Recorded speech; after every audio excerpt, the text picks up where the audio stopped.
성우군의 형제 성우군의 장례식이 은혜 가운데 너무 잘 마쳤습니다. 여러분 기도해 주셔서 너무 감사하고요. 오늘 가족들이 또 예배에 참석했는데 그동안 너무 수고 많았고 또 앞으로도 다시 오실 주님 또 사모하면서 또 하루하루를 또 주 안에서 위로받으시고 살아가기를 여러분 기도해 주시면 감사하겠습니다. 뒤에 자리에 계신데 한번 또 일어나 주시며 여러분 얼굴 보시고 기도하겠노라 그렇게 다짐하면 좋겠습니다. 네, 주 안에서 위로받으시기 바라고 우리 박수 한번 합시다. 네, 앉으셔도 괜찮습니다. 네, 앉으셔도 괜찮고요. 뭐 장례식 끝났는데 왜 박수냐 하는데 저는 모든 신자의 죽음은 박수 받을 만하다고 생각합니다. 우리 하나님께서 얼마나 큰 은혜를 베푸셨고 그 영혼을 구원해 내시고 또 주님의 품으로 인도하시기까지 우리 하나님의 어떠한 사랑이 베풀어졌는지를 생각한다면 우리 하나님 앞에 영광 올려 드리지 않을 수가 없는 것입니다. 그리고 계속 서로를 위해서 기도해 주시고요. 지금 또 코로나가 많이 걸리고 있어요. 저도 지난주에 코로나 걸리고 난 이후에 이미 일주일이 지나서 격리 기간이 끝났는데 이게 쉽게 증상이 사라지진 않아요. 아직까지 목소리라든지 또 장기침이 나올 수 있어요. 너무 불편해하지 마시고 충분히 지금 우리는 거리 두기를 하고 있고 그래서 예배 끝나고 나서 제가 따로 로비에서 인사를 하지는 않도록 하겠습니다. 여러분 각자 개인적으로 기도하는 시간 가지시다가 또 댁으로 돌아가시면 되겠습니다. 주의하시고 주의한다고 되는 건 아니니까 또 서로 기도하면서 마일드하게 아주 경미한 증상으로 또 지나갈 수 있기를 서로를 위해서 기도해 주시면 감사하겠습니다. 지난번에 어떤 강의에서 들었던 말인데요. 남자와 여자의 질문의 차이에 대해서 들었던 적이 있어요. 여자는 정말 궁금한 것을 묻는다고 합니다. 여성분들이 질문을 하면 진짜 궁금한 것, 모르는 것을 묻는데요. 근데 남자분들은요, 무엇을 묻냐면 자기를 아는 것을 묻는데요. 모르는 걸 묻는 게 아니라 아는 거를 묻는다고 합니다. 여자는 무엇으로 살아요? 여자는 사랑으로 살고 남자는요, 자존심으로 살아요. 그래서 남자들은 자기가 모른다라고 하는 것을 드러내는 것을 결코 좋아하지 않습니다. 모른다고 하는 것은 자기가 약하다는 것을 인정하기 때문에 죽기보다 싫은 거예요. 그래서 대부분의 경우에 모르는 걸 물어보지 않고 아는 걸 물어본다고 합니다. 물론 일반화할 수는 없겠죠. 여성분들 중에서도 남들보다 본인이 조금 더 아는 것을 과시하기 위해서 질문하는 사람들도 혹 간혹 가다가 있을 수도 있겠다 생각을 합니다. 오늘 본문에서 유다가 질문을 하고 있어요. 오늘 질문하는 유다는요, 가롯 유다가 아니라고 성경은 말하고 있습니다. 가롯이 아닌 유다가 예수님 앞에 질문을 했습니다. 그 질문의 내용은 22절인데요. 이런 말씀이에요. 주님께서 우리에게 자신을 드러내셨는데 세상에는 드러내려고 하지 않으시는 이유는 무엇입니까? 이렇게 질문하고 있어요. 드러낸다라고 하는 이 단어 하나를 우리가 집중해서 볼 필요가 있는데 이 단어는 우리 예수님께서 21절에 먼저 사용하셨어요. 근데 예수님께서 이 단어를 사용하시면서 말씀하고자 했던 것들이 있는데 근데 그 모든 문맥이나 맥락은 생략을 하고 이 단어 하나만을 기억하면서 이 가롯이 아닌 유다는 예수님께 질문을 던지고 있어요. 왜 세상에 드러내지 않으십니까? 그의 마음에 있는 것이 그대로 표출된 것입니다. 그에 대한 예수님의 대답은요, 동문서답 같아요. 23절 말씀에 보면 21절 말씀 그대로 한 번 더 반복한 것에 가까워요. 21절 말씀, 23절 말씀 한번 비교해서 보십시오. 23절 말씀에 이렇게 기록하고 있죠. 예수께서 대답하여 가라사대 사람이 나를 사랑하며 내 말을 지키리니 내 아버지께서 저를 사랑하실 것이요 우리가 저에게 와서 거처를 저와 함께 하리라. 이게 21절 말씀하고 거의 흡사한 말씀이에요. 예수님께서는 유다의 질문에 같은 말씀으로 대답을 해주시면서 유다가 그의 사랑했던 그의 제자 유다가 우리 예수님 말씀을 다시 듣고 깨닫기를 원하는 그런 따뜻한 마음이 아니었을까 생각을 해봅니다. 똑같은 말씀을 이렇게 하고 있어요. 여러분 우리 주님께서 우리에게 반복적으로 말씀하실 때가 있습니다. 그것은 우리에게 이 말씀을 듣고 깨달아라 라고 하는 우리 주님의 간절한 마음이 있는 줄로 믿습니다. 그래서 반복되어질 때 너무 여러분 시험에 들지 마세요. 그래서 하나님이 나에게 또 말씀하시는구나, 이 부분은 내가 좀 넘어가야 되겠구나 라고 생각하며 받으면 훨씬 여러분에게 유익이 있으리라고 생각을 합니다. 그런데 이 유다의 드러내십시오 라고 하는 이 질문은 단지 유다만의 요구는 아니었어요. 요한복음 7장 3절 4절 말씀에 그의 형제들도, 예수님의 형제들도 노골적으로 그들의 마음을 드러내면서 이렇게 말했어요. 읽어드리면, 그 형제들이 예수께 이르되 당신의 행하는 일을 제자들도 보게 여기를 떠나 유대로 가소서. 스스로 나타나기를 구하면서 묻혀서 일하는 사람이 없나니 이 일을 행하려 하거든 자신을 세상에 나타내소서. 드러내라라고 하는 말이에요. 형제들이 독촉했습니다. 그리고 제자들이 기대했습니다. 그리고 나아가서 유대인 동족들이 대망한 메시아의 영광이 바로 이것이었습니다. 세상에 드러나는 하나님의 영광입니다. 다윗이 골리앗을 물리친 것처럼 이 로마의 폭력을 잠재우고 하나님의 승리를 가져오게 할 구원자를 그들은 기대하고 있었던 것입니다. 그래서 이스라엘 공동체 전체의 소원이었어요. 그리고 이 소원의 근거는 많은 예언자들의 오래된 약속 때문이었어요. 그 때문에 그 이스라엘 공동체는 그것을 대망하고 있는 것입니다. 여러분, 유다나 그의 예수님의 형제들만 그런 것일까요? 그렇지 않습니다. 이 드러남에 대한 질문은요, 여전히 우리 안에도 있는 것입니다. 우리가 이 세상을 살아가면서 세상의 불의들을 보잖아요. 우리가 믿음의 사람들로서 예수님의 의를 추구하고 살아갈 때 그와 반대되는 이 세상의 불의를 볼 때가 있어요. 하나님의 의가 왜 속히 드러나지 않는지 의문을 우리가 가지는 거예요. 세상에 이렇게 악이 많은데 이 세상에 많은 악으로 말미암아 내가 불편하고 이 세상에 관영된 죄악들로 말미암아 내 자녀들이 어려움을 당하고 있고, 그래서 아이들을 가진 부모들이 이 세상에 아이들을 내보내는 것을 두려워해요. 그래서 굉장히 학비들이 비싸지만 어린아이들을 둔 부모들은 크리스천 학교를 보내야 되나 말아야 되나 고심하고 있어요. 모든 기독교 부모들이 그것을 고민하고 있어요. 우리 가정도 마찬가지예요. 고민이 되어져요. 이 세상에 악이 너무 많기 때문에요. 이 세상이 악해져서 음란함이 극에 달했어요. 문란한 성생활이요, 아이들 안에도 있어요. 동성애에 대한 노출이 있어요. 그리고 중독에 대한 유혹이 얼마나 많은지 몰라요. 그것들을 거부하고 의를 추구하면요, 핍박이 그대로 돌아오는 세상이에요. 그리스도인으로 살아가면서 나올 수밖에 없는 탄식이에요. 그래서 질문이 드는 거죠.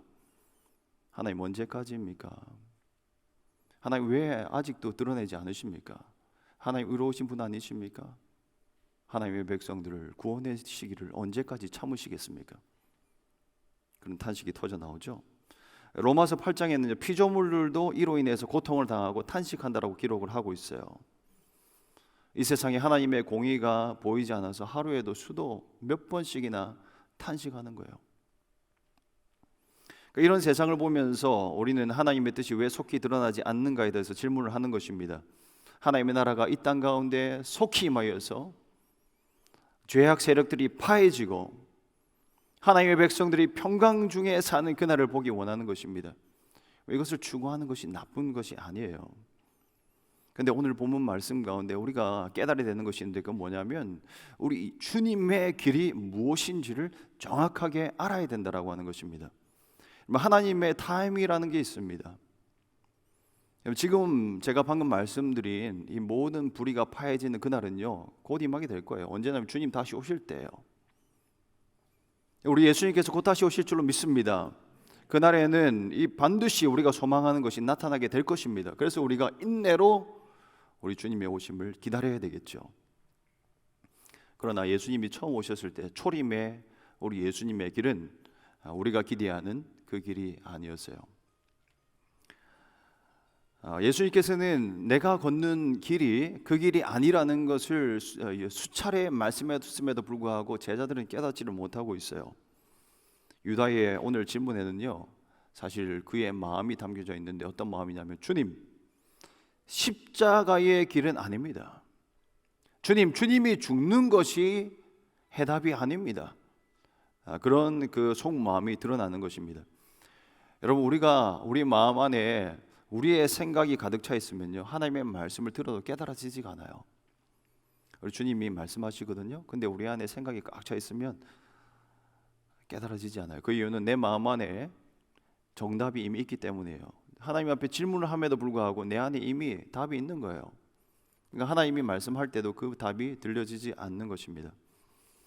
그런 유다였지만 예수님께서는 답을 다시 해주고 있어요. 오늘 23절 말씀에 우리 주님은 답을 해주고 있는데, 근데 그 전에 언급했던 21절과 달라진 내용이 있어요. 그건 뭐냐면 주님이 그에게 가서 그와 함께 거처를 만든다라고 하는 내용이에요. 그러니까 저 거처를 만드는데 우리 주님과 또 함께 거처를 만들 것이다, 그 말씀을 하고 있어요. 그러니까 이것이 우리에게 말씀하는 내용이 뭐냐면, 우리 주님은 하나님의 말씀대로 걸어가고 있고, 그리고 하나님의 말씀대로 걸어가는 이 길이 바로 너희를 위한 거처를 예배하는 길이다라고 얘기를 하고 있어요. 그러고 나서 또한 제자들에게도 또 하나의 과업을 암묵적으로 주고 있는데, 그게 뭐냐면 너희 또한 너희의 그 영원한 집을 짓기 위해서 걸어가야 할 길이 있는데, 그건 바로 하나님의 말씀대로 순종하는 길이다, 그것을 말해주고 있습니다. 그것이 무엇이 되든지 간에 우리 하나님의 말씀대로 행하는 것이 우리 믿음의 집을 지어 나가는 것인 줄로 믿습니다. 하나님의 말씀이 우리 믿음의 반석이 되어져요. 그리고 그 하나님의 말씀에 순종하는 우리의 순종이 우리의 믿음의 집의 재료들이 되어져요. 그가 하나하나가 바로 우리의 믿음의 집을 준비하게 되어진다는 것을 우리 기억해야만 합니다. 우리는 각자가 평강을 누리기 위해서 준비하는 것들이 많이 있을 거예요. 그러니까 우리가 신자로 살아가면서 노골적으로 내가 모든 것을 가지기를 원한다, 그런 말을 하지 못하지만 그래도 평강을 위해서 부족하지 않게는 있어야 되지 않겠습니까? 라고 하는 그런 마음을 가지고 있을 거예요. 그리고 남들보다 조금 더 선한 일들을 많이 하여서 이것들을 많은 사람들이 알아주면 나에게 평강이 임하지는 않을까 또한 생각을 합니다. 그러나 오늘 말씀을 통해서 우리가 반드시 기억해야 될 것은 뭐냐면요, 순종이 평강의 집을 짓는 재료라고 하는 것입니다. 많은 것을 소유할 때가 아닙니다. 우리가 하나님의 말씀대로 순종할 때 우리는 안전함을 느낍니다. 우리가 세상에서 드러날 때가 아니라 하나님의 말씀이 우리 안에 거할 때 우리는 참된 기쁨을 누립니다. 왜요? 하나님의 말씀이 우리 안에서 열매로 드러나기 때문입니다. 내가 제대로 가고 있구나. 부족한 나를 통해서 하나님의 뜻이 이루어지는구나. 하나님의 말씀이 내 삶을 통해서 이렇게 역사되어지는구나 라고 하는 것을 우리가 체험하게 될 때 참된 평강과 기쁨을 누리게 될 줄로 믿습니다. 그래서 여러분, 말씀대로 살아가는 것입니다. 그런데 우리가 순종해야 될 계명이 무엇일까요?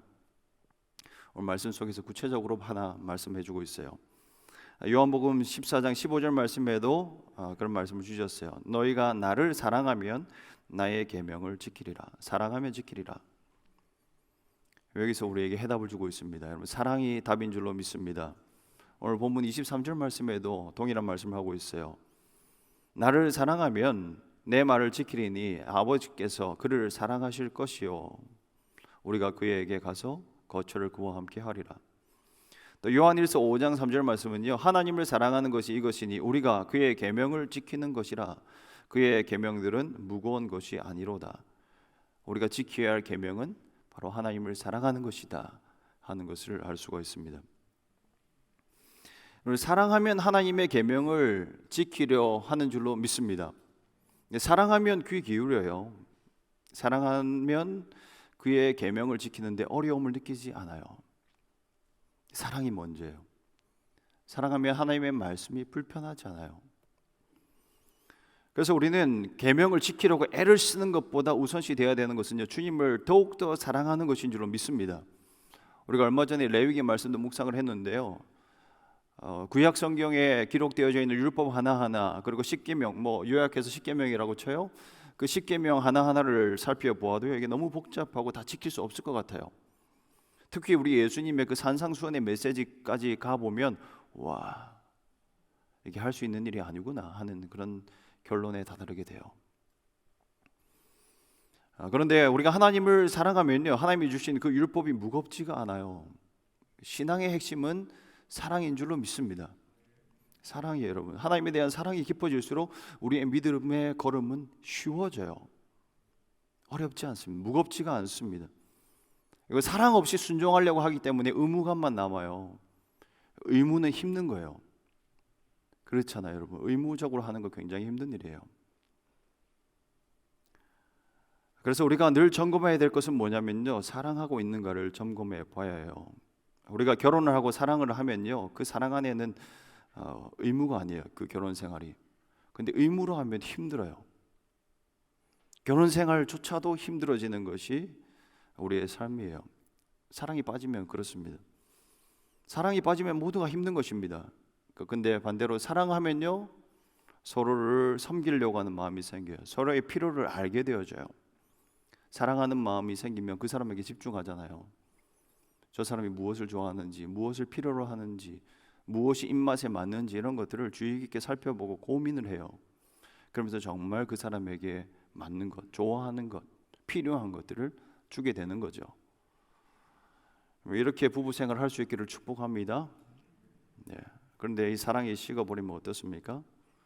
좀 몸이 오늘 좀 불편해서 물 좀 떠들 수 있겠냐 그렇게 부탁을 하는데도 너는 손이 없냐 발이 없냐, 네가 떠먹어라.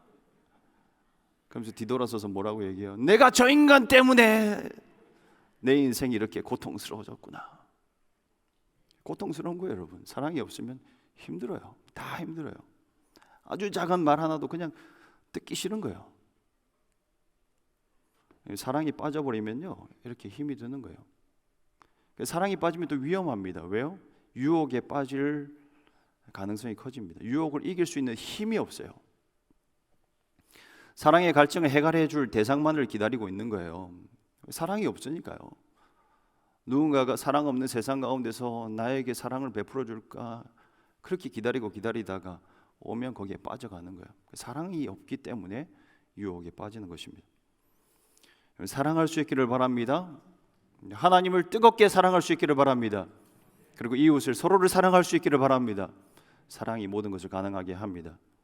모든 약점과 문제들을 얼마든지 극복하게 만드는 것이 사랑이에요. 서로에 대한 순종이 어디서부터 나오냐면 사랑에서 흘러나와요. 사랑하면 흘러나와요. 연애 편지를 기억하십니까? 너무 오래돼서 기억이 잘 나지 않죠. 근데 연애 편지를 받으면요, 그 문자만 읽지를 않아요. 그 안에 사랑의 숨결을 느껴요. 그 글자에 담겨져 있는 정서를 느낍니다. 그 나를 사랑하는 그 사람이 이 편지를 쓰기까지 얼마나 고심했는지, 한 글자 한 글자 그가 얼마나 사랑을 담아서 눌러서 썼는지를 느끼는 거예요. 심지어 단어와 단어 사이에 있는 그 띄어쓰기 있잖아요. 거기서도 사랑을 느껴요. 그냥 점 하나 찍는 건데도 와, 여기에 뭐 특별한 의미가 있겠지, 그렇게 생각하면서 바라보는 게 사랑하는 사람의 편지예요. 그 사람이 얼마나 나를 사랑하는지 내가 알고 나도 그 사람을 얼마나 사랑하는데, 그러면서 들여다보게 되는 거죠. 글 이면에 무언가를 찾아내는 것이 사랑입니다. 여러분, 성경을 읽을 때 이와 같이 읽을 수 있기를 축복합니다. 성경은 하나님의 연애 편지예요. 하나님이 우리를 향한 수많은 사랑의 표현을 담아둔 것이 성경이에요. 하나님을 사랑하는 사람들은요, 그 음성에 귀를 기울여요. 그리고 그 음성에 반응을 합니다. 성경을 읽을 때도 그냥 읽을 수가 없는 것입니다.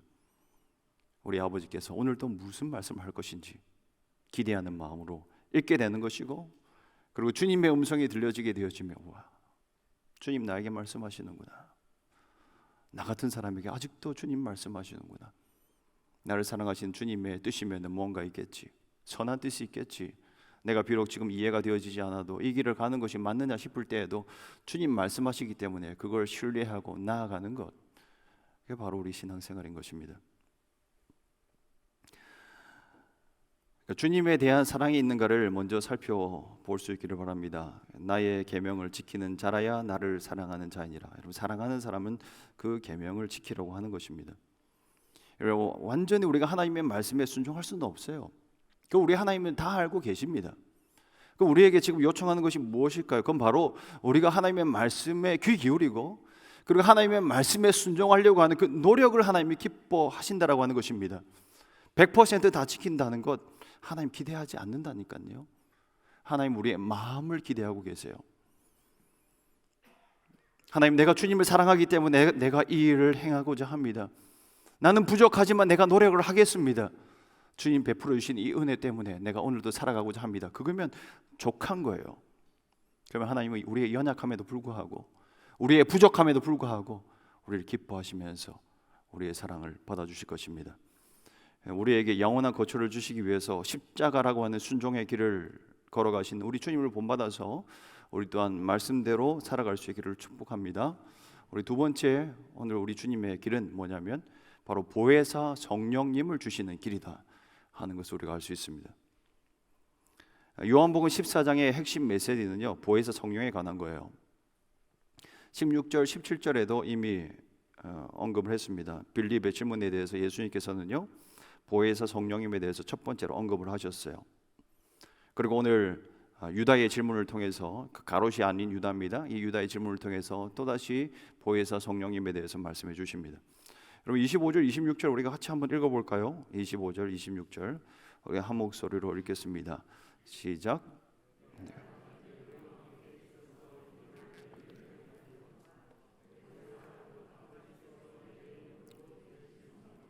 그가 너에게 모든 것을 가르치시고 내가 너에게 말한 모든 것을 생각나게 하리라. 아멘. 예수님께서 승천하시면 보혜사 성령님이 오신다라고 하는 말씀입니다. 할렐루야. 우리 예수님은 우리에게 보혜사 성령님을 주시기 위해서 그 길을 가셨습니다. 그가 너에게 임하면 모든 것을 기억나게 하리라, 생각나게 하리라. 보혜사 성령님이 어떤 분이세요? 진리의 영이세요. 진리의 영이신 성령님. 그 성령님이 하나님의 교회를 지금까지 인도하시고 지키고 있는 줄로 믿습니다. 기독교 역사가 지금 2000년이 됐는데요, 교회가 사라지지 않고 지금도 확장되어지고 있는 데는요, 성령의 역사가 분명히 있는 것입니다. 하나님의 말씀을 지키시는 성령, 예수님의 말씀을 기억나게 하시는 그 보혜사 성령님의 역사가 지금까지도 우리에게 이어져 오고 있는 줄로 믿습니다. 여러분, 성령의 역사가 아니고는 설명될 수 없는 일들이요, 믿음의 공동체 안에서는 얼마나 많이 일어나는지 몰라요. 할렐루야. 성령님이 역사하고 있는 줄로 믿습니다. 지금도 믿음의 공동체 안에서는 이런 일들이 일어나고 있는 것입니다. 근데 정말 안타까운 건 뭐냐면 이런 믿음의 사람들이 성령님에 대해서 잘 생각하지 않고 살아간다는 것입니다. 물론 성령에 대해서 부인은 하지 않아요. 다 성령 얘기해요. 그런데 이것을 제한시키는 것입니다. 그래서 교회의 위기는요, 성령의 위기라고 말할 수 있어요. 성령님으로 말미암아 교회가 세워졌고 교회가 지금까지 유지되어지고 있는데 성령을 무시하고 성령을 제한하고 성령께서 역사하시는 것을 원치 않고 위기에 빠지게 되는 것입니다. 우리는 성경에 기록된 대로 성령님을 믿고 체험하고 살아가야 되는 줄로 믿습니다. 여러분, 그렇게 살아갈 때 기독교의 본질이 드러나요. 우리 예수님이 드러나는 거예요. 우리 성경에 기록된 대로 우리 성령의 체험을 하실 수 있기를 축복합니다. 이미 성령 체험하신 분들은요, 날마다 더욱더 새롭게 체험할 수 있기를 축복을 합니다. 혹시라도 체험하지 않으신 분들 사모하십시오.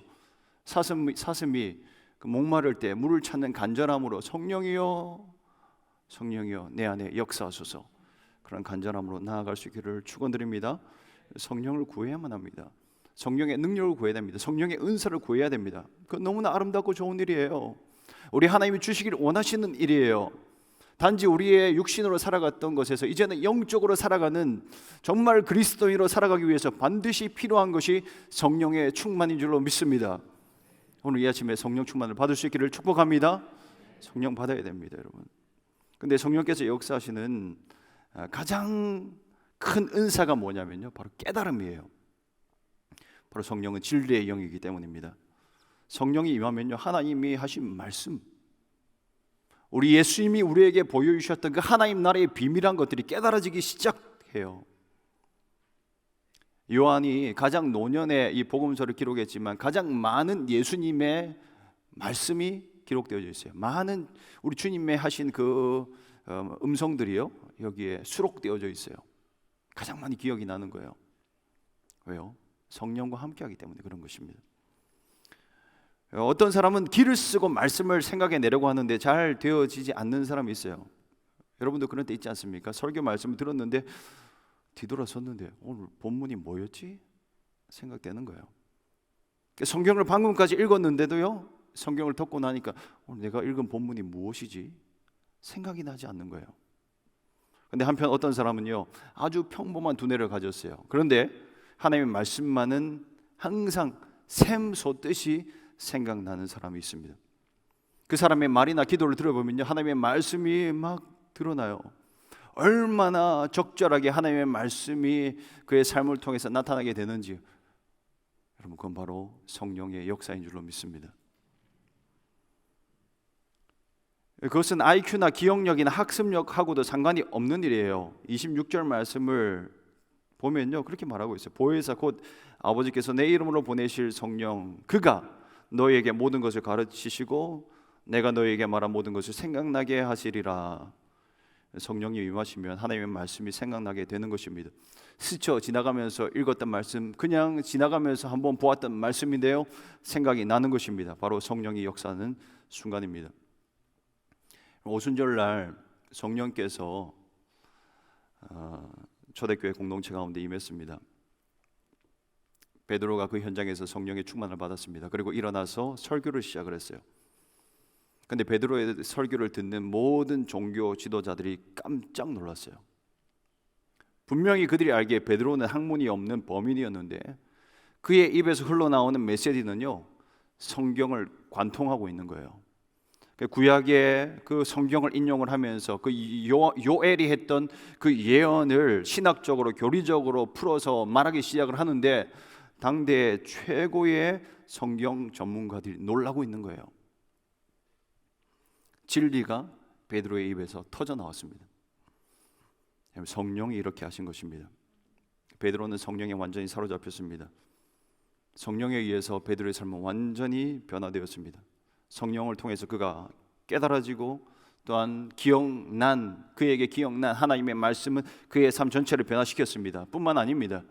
그의 입을 통해서 다시 선포되어지는 그 하나님의 말씀은 그것을 듣는 모든 사람들의 삶을 변화시켰고 지금까지도 우리의 삶을 변화시키고 있는 줄로 믿습니다.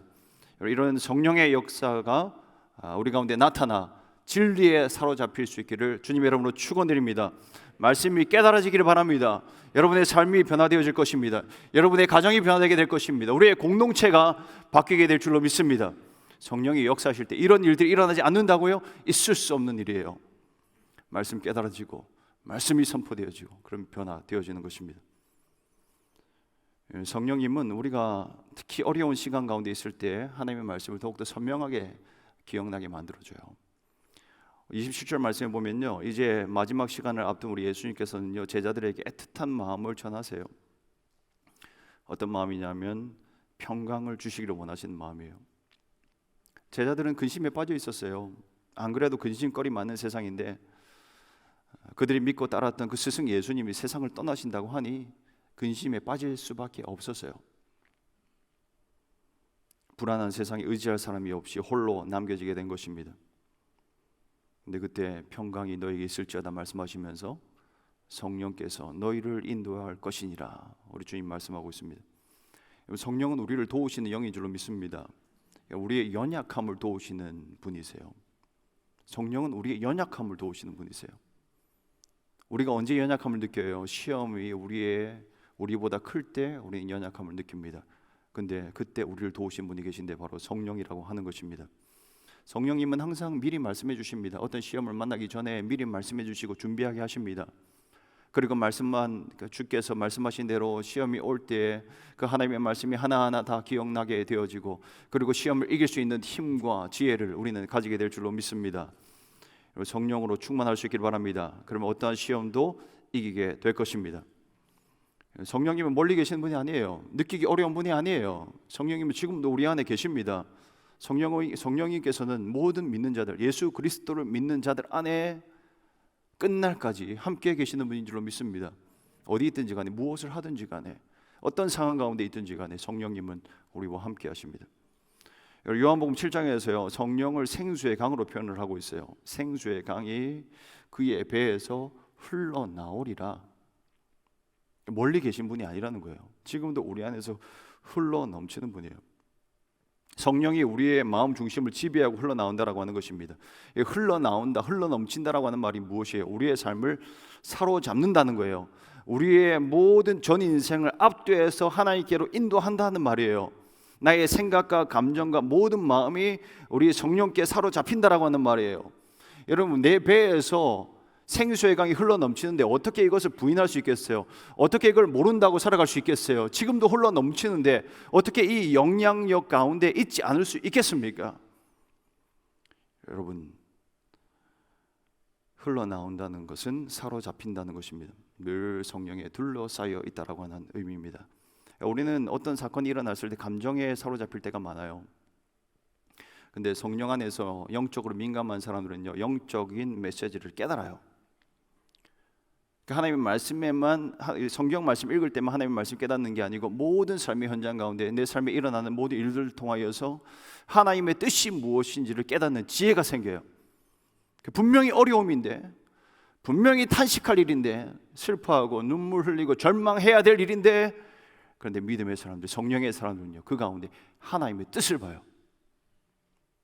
이 가운데도 하나님의 뜻이 있구나, 하나님의 선한 뜻은 지금 이 상황에도 이루어지는구나 하면서 힘을 내고 일어나는 것입니다. 그리고 감사할 수 있게 되어져요. 그래서 여러분, 성령 안에 있는 사람들이요, 평강을 가지게 되고 기쁨을 누릴 수 있게 되어집니다. 여러분, 이것이 실제로 일어납니다. 믿을 수 있기를 바랍니다. 그리고 누릴 수 있기를 축복합니다. 실제로 일어나는 거예요. 성령이 우리 중심을 지배하고 성령이 충만히 우리를 채우면 우리의 마음대로, 우리는 우리의 마음대로 우리를 움직일 수 없게 되잖아요. 이전 같으면 어때요? 이 일 때문에, 자그마한 일 때문에 막 흔들리고 초조하고 했어야 되는데 성령이 나를 압도하고 성령의 생수의 강 안에 내가 거하게 되니까 흔들리지가 않는 거예요. 감정이 움직이지 않아요. 분명히 이전에는 분노했어야 될 일인데 마음이 지켜져요. 성령이 함께 하시기 때문에 그러신 것입니다. 생수의 강이 내 안에서 흘러나오는 것을 경험할 수 있기를 바랍니다. 염려가 그럼 떠날 것입니다. 우울증 걸릴 수밖에 없는 상황 가운데 있어도요, 마음이 가벼운 거예요. 누가 봐도 우울증에 걸려야만 하는 상황인데, 야, 저 인생은 기가 막히다, 어떻게 저런 인생이 있을 수 있냐, 예수 믿는데 왜 저러냐 라고 말할 수밖에 없는 상황인데도 마음의 평강이 찾아옵니다. 기쁨이 넘칩니다. 하나님의 능력이 우리를 사로잡는 것입니다. 그래서 염려, 근심, 고통이 틈탈 새가 없습니다. 여러분, 오늘 예수님께서 말씀하시는 것은요, 초대교회 성령 강림을 내다보시고 말씀하신 것이었어요. 예수님의 승천 이후에 힘이 빠져있던 그 교회 공동체 가운데 성령님이 임했습니다. 성령님이 그 교회 가운데 임할 때 그들이 힘을 얻었습니다. 살아났습니다. 성령님을 모시고 살아가면요, 성령님과 함께 살아가는 모든 삶에는 무기력함이 사라지게 될 줄로 믿습니다. 기쁨이 충만합니다. 활력이 넘칩니다. 우리 주님이 역사하시는 그 현장 가운데 있으면서 어떻게 가만히 있을 수 있겠습니까? 하나님이 이렇게 역사하십니다라고 다시 선포하며 힘있게 살아갈 수 있는 것입니다. 은혜가 흘러넘쳐야 됩니다. 흘러넘치는 사람은 달라요. 퍼고 또 다른 사람에게 흘러보내고 나누어도 아깝지가 않은 거예요. 흘러넘치니까요. 뭐가 아깝겠습니까? 그래서 우리가 해야 될 일은 뭐냐면, 생수의 강이 우리의 배에서 흘러넘치는 것을 우리가 막지 말아야 돼요. 그리고 생수의 강의 그 역사에 우리를 맡겨야 돼요. 성령께서 역사하시고자 하시는데 우리가 저항하면 안 돼요. 저항하면 거기서 막히는 거예요. 열어두어야 돼요. 성령이 지금 내 안에 역사하실 수 있도록, 지금도 운행하실 수 있도록. 루아흐, 바람이신 성령님은 지금도 우리 가운데 운행하고 계시는 줄로 믿습니다. 막으시지 마세요. 열어두세요. 마음껏 우리 성령님이 역사하실 수 있도록 내어 두실 수 있기를 바랍니다. 두려워하지 마세요. 왜 두려워하세요? 우리 하나님이 역사하시는데요, 절대 두려워하지 마시고 성령께서 깨닫게 하시면 아멘으로 화답하시고, 비록 그 길이 십자가의 길이라 하더라도 우리 예수님은 그것이 가장 복된 길인 것을 아셨기 때문에, 그것이 가장 우리 제자들에게 유익한 것임을 아셨기 때문에 순종의 자리로 나아가셨습니다. 그래서 오늘 영의 양식을 주기 위해서 자기 몸을 찢으신 그 예수님을 우리가 바라보시면서 성찬의 자리로 나아가길 원합니다. 오늘 성찬식에 참석할 때에 예수의 영이신 성령께서 우리와 함께 하시는 것을 경험할 수 있기를 바랍니다. 우리 찬송가 144장 1절 4절 찬송하시면서 성찬식 준비하겠습니다.